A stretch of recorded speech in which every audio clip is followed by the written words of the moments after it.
Look at how much information is coming out and how they're talking about it all out in the open now. And why? Why not before? Because now DLT technology is being unleashed and it can be used in a variety of ways. We have to start looking a little bit more widely at how these things probably are going to be implemented. We're seeing a lot of partnerships, right, happen now. We're seeing a lot of acquisitions all over the place, even with stuff I don't cover. But B2B, we have to focus on that B2B aspect because just in payments outright, not just cross-border, payments outright, they need it. But it's becoming so apparent that they're desirous of the new technologies because they just keep talking about it and they're giving us more information each time. But listen to this. This is coming from an article titled "Integrated B2B Payments Put Digital Future in the Hands of Small Businesses." Now, something I said a few videos back, and I showed the amount. It was a gargantuan amount of value that passes through them. It was quite eye-opening, actually. So just because they're called small businesses doesn't mean that there's small value there. There's not. There's huge amounts of value. But they're talking about. Let me just read this little tidbit to you, okay? It says, quote, "There's the thought for a lot of companies that, oh, I have a purchasing card program. I have virtual payables program, but I can't use it where I would like to." What do you think is going to open up the opportunity for them to use it the way that they want to, where they want to, when they want to? What do you think? Well, wait, that's not the potent part. Here we go. It continues. Less than 10% of total B2B volume in the U.S. can be transacted via credit card. What? You see where this is going? If that's not eye-opening, I don't know what is. Let me say that again. Less than 10% of total B2B volume in the US can be transacted via credit card, and less than 3% globally. That's a heck of a problem, for sure.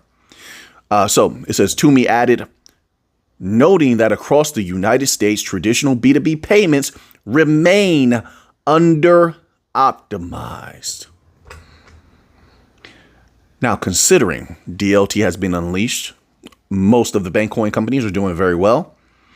I believe if with the right pitch, and I know they have it, the right pitch with leading with affordability, leading with cutting edge technology, leading with easeability of use, I think this is going to be easy. Of course, that's just my humble opinion. I think it's going to be easy. And there's trillions of dollars on the table for the taking. Doesn't mean they're going to take all of that. They don't need to. But a little bit from these trillions over here, a little bit from these trillions over there, RWA, a little bit from the trillions from interbank payments. You see where this can lead? I mean, I definitely think that that price has the high potential to explode. If such a thing occurs, of course, that's up to the people to watch and observe how everything is going to be playing out. Now, it says this, not financial advice. Which also, once again, if you enjoy this video so far, please click that like button. Now, it continues. Modern B2B solutions like virtual cards and real-time payments are increasingly being targeted to a growing and important small to medium-sized business audience. There you go with the SMEs once again. Quote, "The more you move down market is where a lot of efficiencies that virtual cards and real-time payments bring to B2B are needed." Unquote, Toomey said. This is adding the idea that digital. Now, once again, they're very specifically using digital as opposed to electronic. They could have said electronic. They're not, because a lot of these things here, although this is what's happening now, are being integrated into DLT technologies, are going to be a part of the new financial system. It's just the way that it is. But anyway, it says that digital B2B payment solutions are only suited for large enterprises with massive teams and complex infrastructures was, quote, the opposite of who should be looking at these solutions, unquote. Yes, because once again, they already established most of the small to medium-sized businesses are under optimized. How do you optimize them? Well, let's go back to this, okay? So clearly, the real-time payment systems that they have to offer as of now are not working because they have not adopted them. They haven't been using them. So that's clear. Then also, at least from what I'm seeing, right? Then also with the whole virtual cards things, obviously that is not the be all end all. Clearly is not doing what they needed to do, or else they wouldn't also have to state the fact that everything continues to be under optimized. Although virtual cards, which is a lot of it is not digital, it is is part of the electronic systems. You have the virtual cards that are part of like Apple Pay. What's the one with Google? Is it just Google Pay, Google Wallet, whatever that is? You have things like that. That's just a part of the regular e-money systems that have been there for a long time. So it doesn't change much. See, that's the point here. It doesn't change much. Now, what they're requesting here can only be remedied via DLT systems. And who has the best of the best DLT systems when it comes to payments of all kinds? Payroll, local payments, cross-border. That's the Bitcoin companies like Ripple, Hedera, etc., Solana, etc. So now, then they have this section here. Integrated payables emerge as the silent disruptor. At the end of the day, what does modernization look like in practice? It says increasingly it resembles something along the lines of integrated payables or platforms designed to streamline all payment types, ACH, check, wire card, through a single consolidated system. Where here's the problem with all of the different hacks going on and the different employees also with some very foul things that they have done, especially in the banking system, et cetera, which we've even read about over the last 3 days of certain things happening. How do you keep that from happening? How do you have security? How do you check from multiple points, multiple sources in a single query to make sure that everything is going where it's supposed to arrive at? You do that through DLT systems. You do that through smart contracts, and you can have a combination of that with AI, of course. But that's how you arrive at that. You don't get it through this system here. It's still going to be incomplete. It's still going to be the verification of what is happening is going to be highly flawed because you're not going to have a multi-point or a multi-source system where 4 or 5 or 6 different points have to agree that, yes, this is what took place, and it's immutable. You just can't get around that. Now, it says here, while the term might sound like something only Fortune 500 should care about, Toomey said small teams should be the first in line. And this is where you get customization. Customization is going to be huge.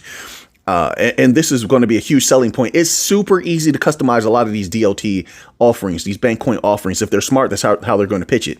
And they will be willing to do the work or willing to teach the other teams how to do the work. And keep it simple and streamlined, which is what they've been saying all along, that they've been simplifying everything. That's going to ensure that money, that value flows a little bit easier.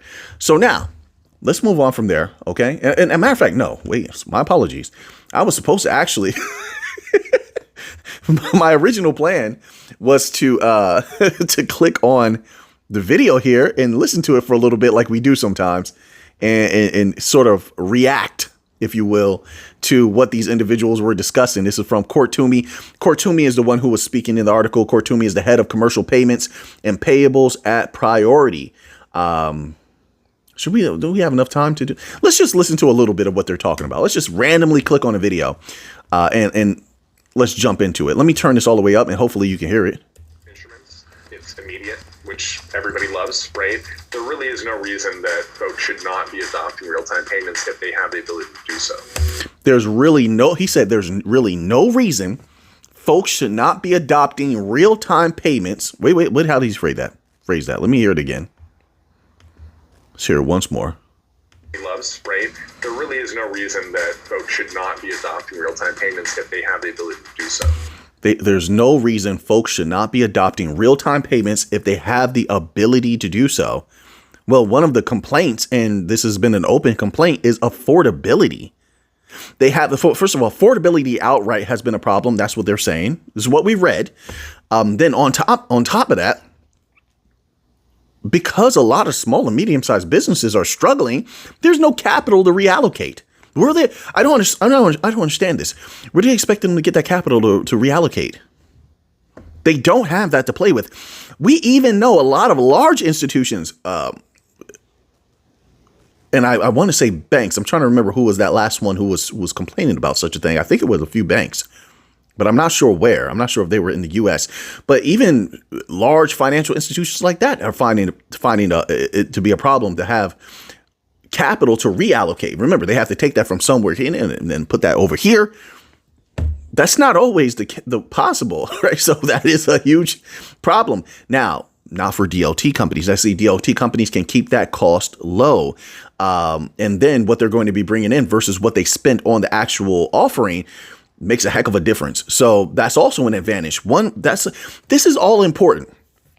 If one believes that the Bankcoin companies, and I do, will run wild over the next 2 years or 2 to 3 years, we'll see. Who knows what timeline? But they should be theoretically able to run wild in the U.S. because of their advantage, because of their offerings, their customization, everything. This is something that we definitely need to keep in mind, because if we can watch the adoption with the small, medium-sized businesses, well, really with businesses overall, it'll tell us how fast that capital is going to be coming in. Yeah, that utility first of all, that utility is going to make an impact. These special mechanisms are designed to work with the native cryptos. There's no way around it. You look at xrpl.org and the special mechanisms, they function with XRP as an example. And all of these different chains have things like that, that up to this point, sure, someone could say, well, we haven't seen them utilized yet. That's because we went through like 3 to 4 years of a dark age period, an iron age period, where everything was blockaded and everything was held back. But now it's not the case. So now, from the point where DLT is being unleashed now forward, this is where we really start watching it with an open eye and trying to see if they're going to utilize these mechanisms now, because they can. You don't leave the best of the best that you have on the shelf. No, you don't leave Michael Jordan on the bench. No, you don't. Or Kobe or LeBron. No, you have them in the game. You need your strongest pieces in the game. So if you're going to have these special mechanisms like what Ripple reference, or like what anybody could look up on the xrpl.org, where you can move things faster with XRP, for example, or you can do these smaller transactions, but they count all together as one transaction. But the higher the value, the faster and the cheaper it becomes. And you can only do that with XRP. That's utility. That utility is going to be huge, a huge thing at play here. Here's the thing. Most people and most businesses will not know that is at play in the background. They won't know that. They don't need to know that. Most people don't know in their car that there's an alternator. They don't know what an alternator is. They don't know how to change an alternator, serpentine belt and all this other type of stuff. They don't need to know that. They simply need to turn that key and the car starts. Most people, I'm not saying you and I, well, obviously we know these particular things. All right. So now let's go here. A little bit of Bitcoin news, just a little bit. So this article says, Bitcoin supply crunch boosts confidence in $200,000 target for 2025. This is coming from the Bitwise CIO. This is Bitwise Chief Investment Officer Matthew Hogan said that a Bitcoin supply shock is coming, driven by heightened demand from institutions. So we've heard about 2 to 3 people come out and say this. That doesn't mean and it's not to say just because you're hearing multiple people talk about something, it's true. No, I'm not saying that. But I'm saying that this is a very interesting development, because if we're watching closely, institutions are. It's a visible fact that institutions are moving in. They're buying a lot. We have the professional companies that follow Bitcoin purchases, and we can see that these institutions are gobbling up massive amounts of Bitcoin. And in my humble opinion, I think that they're behind a lot of the different dips, so that other companies that are their peers can get in, and they're not getting in too expensive. You know what I mean? But let's read this little tidbit here. It says, Matt Hogan, Chief Investment Officer at Bitwise, predicts Bitcoin will reach, which Bitcoin is showing red at $103,000. Well, $102,997 now, will reach $200,000 by the end of 2025 due to a supply shock from heightened institutional demand. By the end of 2025, 200,000? Yeah, I would stick to 150,000, 175,000. You want to play it real safe between 150, 175. If this happens, I wouldn't write that off. I wouldn't cancel that out, that possibility. 200,000? Is it possible? Yeah, it's possible. I would more stretch that to 2026. You want to be honest. But once again, it's all dependent on the institutions, on the nations as well. Those big time actors, it's up to them. If one can watch them, right? I don't know how you do it. Maybe you do it. I'd like to do things manually. I'm still a little bit old school. I do dabble in the technologies a little bit, but not too much because I don't trust them at all. But that's just my opinion. But I like to go on Google and I used to use Bing as well and just do some searches and try to stay up to date with the articles. But I mean, I suppose if you have like a program, a lot of people have these apps also, I suppose. I don't know if they're still around, but a long time ago they did, like 2-3 years ago, and they would feed you certain information and charts and stuff like that. I suppose you could use something like that. But the point is to monitor what the big companies are doing, something where you could see what they're doing. Are they buying more? Are they using Bitcoin? In what way are they using Bitcoin? Are they holding it? Are they talking about it long term? Not that you have to believe what they say. But all of that can tell you how fast Bitcoin can skyrocket. I believe the potentiality is there for sure. It's bubbling like a volcano. The question is when, right? That's the big question. And I think that most people, you'll trust yourself more than an external source if you're just seeing it with your own eyes, right? You're reading it. You're perceiving it yourself. But let's continue on. It says here, in an interview with Cointelegraph at Consensus 2025 in Toronto, the executive said that Bitwise's Bitcoin price prediction model is driven exclusively by supply and demand metrics. Hogan laid out the specific figures driving the forecast. It says, quote, "We know that miners will produce 165,000 Bitcoin this year. Already publicly traded companies have bought more than that." We heard that also. We read that like maybe three videos back. ETFs are at $6 billion in inflows. We think governments are going to be buying. I think the same thing. And you know what's wild about that? A lot of people don't. A lot of people believe what the governments are saying, where they're like, well, we confiscated this Bitcoin and that's what we have. Folks, it doesn't make sense. And I'm going to say that for states as well.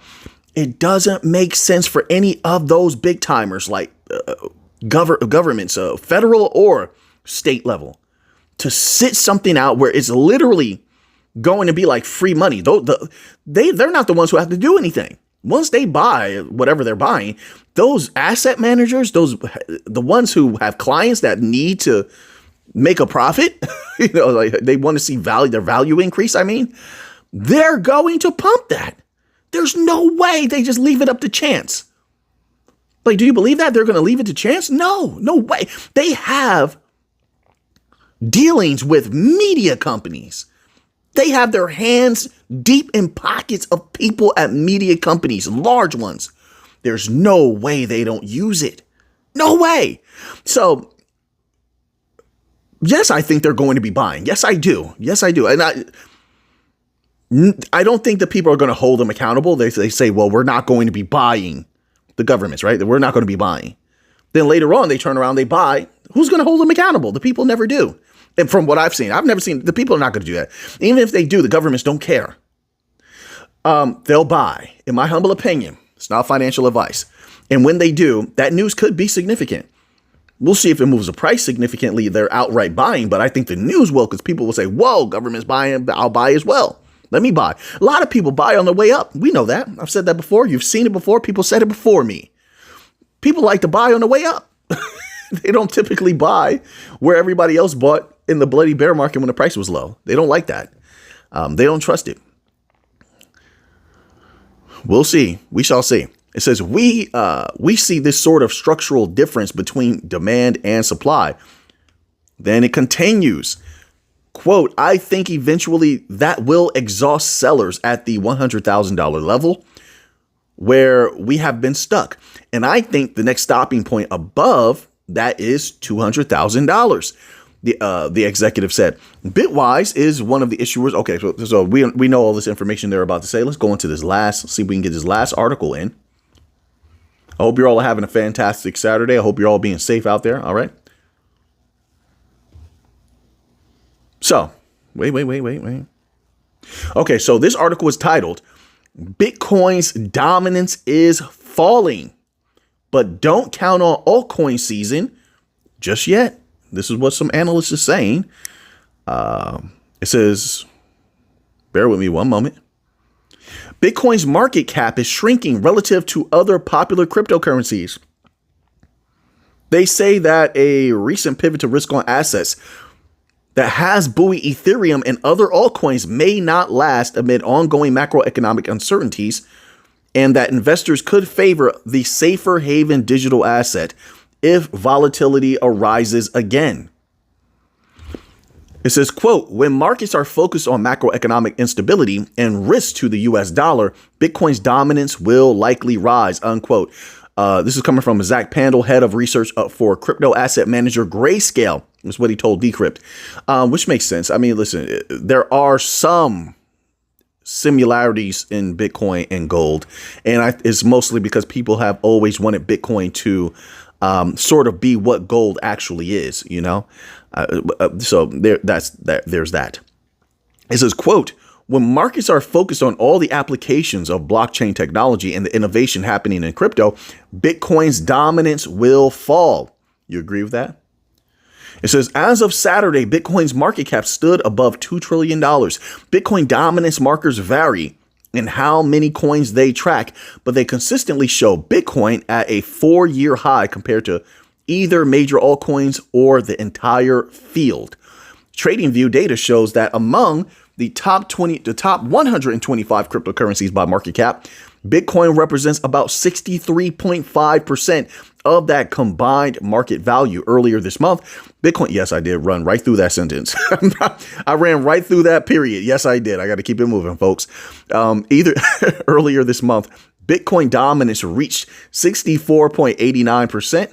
On that chart, representing its highest level since January 2021, CoinGecko data, by comparison, shows Bitcoin dominance at 60.4%. My goodness, what was going on? I just stumbled over those words crazily. Compared to all other tracked coins on the market over the past 2 weeks, Ethereum's price has surged 36% to around $2,485. Outpacing Bitcoin's increase and making a small but noticeable dent in Bitcoin's dominance, along with other altcoins that have also soared more than Bitcoin over this period. So, now that you have that information, what are you going to do with it? I know what I'm going to do with it. So until next time, everybody, let's get to the Monday.